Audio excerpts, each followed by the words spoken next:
So I just got back from the FedEx office and I just dropped off my iPhone 14 Pro Max. So I've officially sent over my iPhone over to Samsung to get trade-in credit. And that means that I've officially selected the Galaxy Z Fold 5 as my permanent phone, or at least for the next year.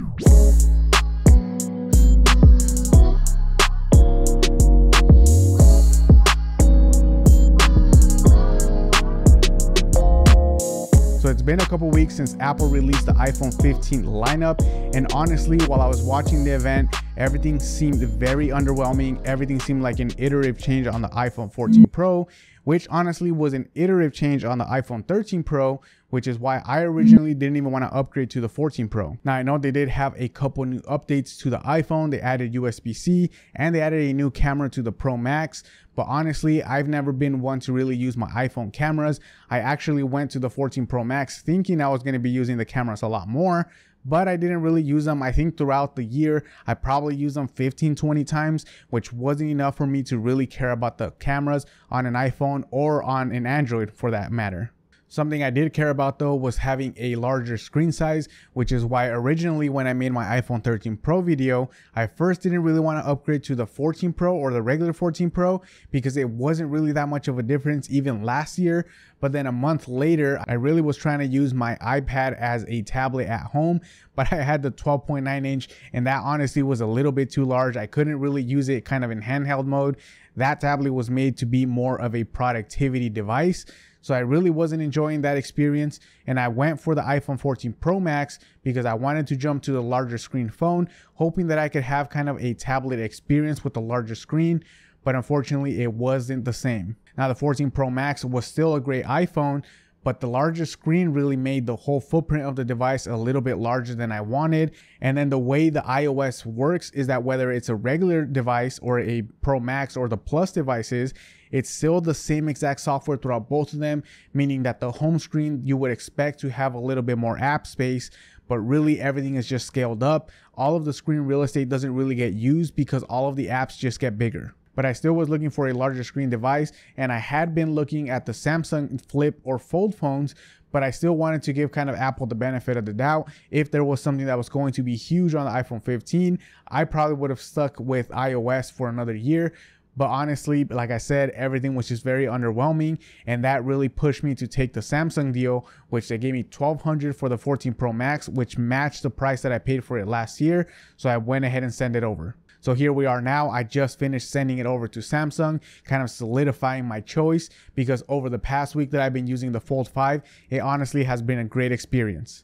Using the Fold 5 has given me almost 2 different devices that I could use, which is great because the price of it is an eye-watering $1,800, which is the price of getting 2 different devices. But luckily, I have been enjoying my experience, so I feel like I'm getting my money's worth. I have a phone that I can use every single day whenever I'm out of the apartment, and then whenever I'm home kind of relaxing, I can open it up and use it in tablet mode, enjoy watching YouTube, or enjoy going through any of the apps on this phone on the larger screen. Now, because I am using it in tablet mode mostly at home, I did debate whether I just wanted to downgrade to another iPhone, possibly the 13 mini, plus an iPad mini, and that was going to be a lot less than going for the Fold 5 in terms of price. But at the same time, it was going to be 2 different devices that I had to manage, make sure they're always charged, make sure they have all the accessories with them, and then take them with me wherever I go in case I wanted to use them.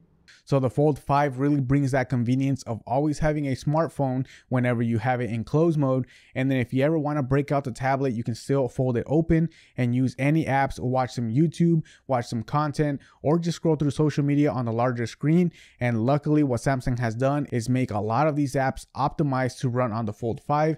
And if you go into settings, you can even force every single app to run in full screen mode, which will kind of give you that full experience of a tablet. And there have been a couple issues that I've noticed with the Fold 5, but honestly, these weren't large enough to kind of deter me or send the phone back. And one of them is going to be the battery life. Now, the battery life compared to the iPhone 14 Pro Max is going to be a lot less. I find that at the end of the day, just with regular use, my Fold 5 does end up with anywhere between 20 to 30%.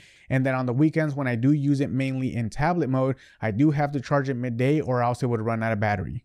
And that honestly isn't such a huge issue for me because I do like the experience on the phone, and I'm always next to a charger, whether it's at work on my desk setup there Or here at home, I do have chargers just laying around, so I can always just throw it on a charger. And luckily with fast charging, I do get quite a large charge by just throwing it on there for 30 minutes. And the second issue is that the screen in the front is a little bit narrow, and I did hear a lot of reviewers mention this, and I thought that I was going to be able to put up with it. And honestly, I am, because I'm keeping the phone.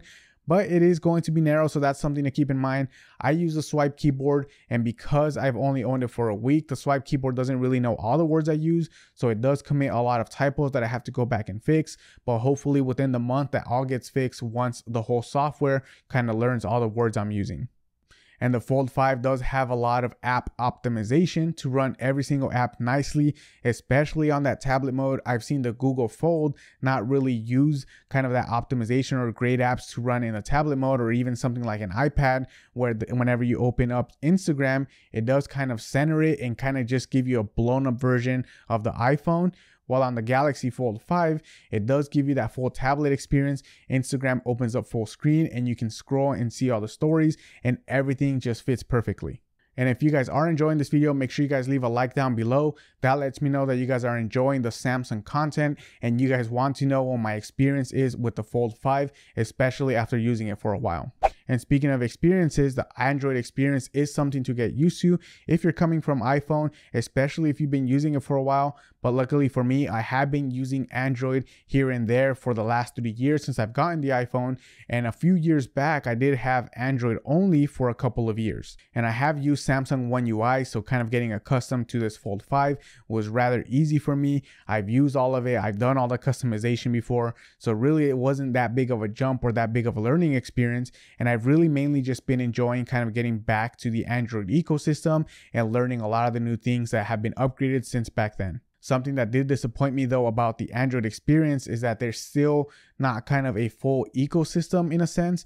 Like with Apple, you have Apple TV, but for Samsung or really any Android, there's really no equivalent or nothing as good as Apple TV. So that did kind of suck, kind of losing that. But at the same time, I watch a lot of YouTube on Apple TV, and luckily the YouTube app does still allow you to cast. So you can still cast, you can still search, use your phone as your main keyboard and kind of setting everything up, and then just cast whatever video you want to watch onto the TV. Another accessory that I'm going to be sticking with the Apple version are my AirPods Pro. I do like the way these fit and feel, and I do have an accessory for whenever I go out for a run or whenever I'm cycling. So I do like using these a lot more than any Android alternative, and I've looked even into the Samsung or the Google Pixel ones, and I still don't feel like the comfortability of them is the same as the AirPods Pro for me. And then I am still going to be using AirTags just because I feel like the Find My network is a lot better than some of the other competitors out there, especially when everyone in the US still owns an iPhone. And then there is one accessory that I won't be using the Apple version of it anymore, but I am really sad to let go, and that's going to be wearables. Now, wearables for Android, I have here the Galaxy Watch 6 that I got with the Fold 5. Honestly, still aren't on par to the Apple Watch for my experience. It just feels just a little bit more laggy than the Apple Watch. So that's something that I don't really like from Android. All of their options out there do seem to be a little more buggy and a little bit more worn down. But that's just something, again, a benefit of having that ecosystem for Apple and kind of locking everything down where you can optimize everything to work seamlessly together. Something I do like from Android wearables, including this Galaxy Watch 6 though, is going to be the design of them. They still have that classic watch look with a circular face rather than a square one like the Apple one. And I did look into other devices that I could use for my Android. I actually have a Garmin coming in. I've used the Fitbit Charge 5 before, and all of those are still great options as fitness trackers. But Android just seems to have this kind of division of whether you want something that's going to be a smartwatch that lacks a little bit in the fitness part of it, or you want a fitness watch that lacks in the smartwatch part of it. Luckily, Garmin and other brands as well are kind of releasing more new iterations of their watches. So hopefully the whole Android Wear OS collection does get a lot better with time. But like I mentioned, I do have a Garmin watch coming in. It's actually the Garmin Epix Gen 2. I did buy last year's version, so not the Pro. As always, save some money. So I will be comparing a Garmin versus the Galaxy Watch 6, something that's going to be a year older versus something that's brand new, to see kind of what the experience is and what different tracking features they can offer. So if if you are interested in seeing that comparison, make sure you guys get subscribed because I will be making that video soon. So really the end question is, should you switch over complete ecosystems from Apple over to Samsung and get the tablet, get their laptop, get everything?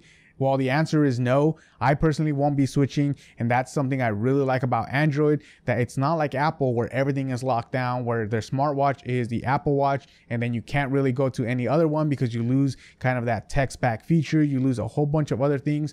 When Android, you can use really any smartwatch. Like I said, you can use a Garmin, you can use a Fitbit, you can go with the Google Pixel, and they all work together with Wear OS. So that's something I really like about Android, is just kind of having that availability to really use any accessories that you want. They don't have to be only the ones made by that single manufacturer.